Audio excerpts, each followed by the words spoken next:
The election is now only 4 days away, and candidates are working hard to get out the vote in this final stretch. Republican Governor Scott Walker joined other candidates for a campaign visit in Onalaska tonight.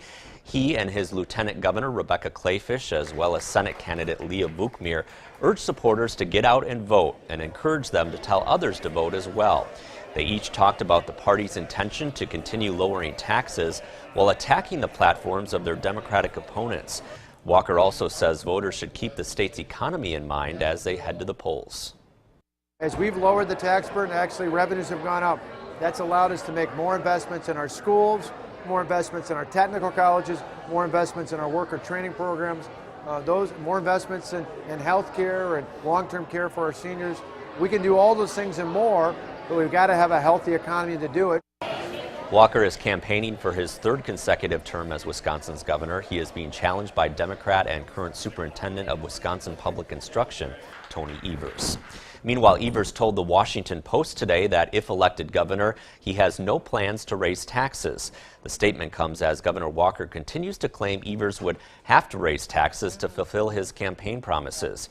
Evers has said repeatedly during the campaign that he's open to raising the gas tax as one way to spend more on roads, promised to repeal a tax credit program for manufacturers and farmers, and proposed using $300 million from eliminating that tax break to pay for a 10% income tax cut targeting the middle class. A campaign spokesman says Evers was referring only to his income tax plan in that Post story. Healthcare took center stage during Senator Tammy Baldwin's campaign stops across the state today. Massachusetts Senator and potential 2020 presidential candidate Elizabeth Warren joined Baldwin in Madison.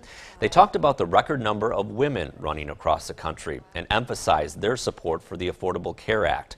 Baldwin told the crowd that healthcare is under threat this election. I was sad to learn during this campaign that my opponent has vowed that she will be the deciding vote in the other direction if she's elected to the Senate.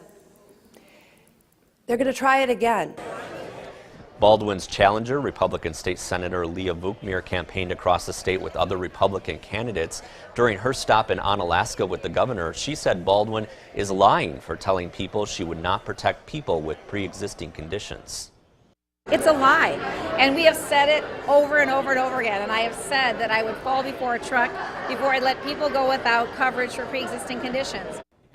The latest Marquette Law School poll out this week shows Baldwin leading Vukmir by double digits among likely voters. That same poll shows a tie between Walker and Evers.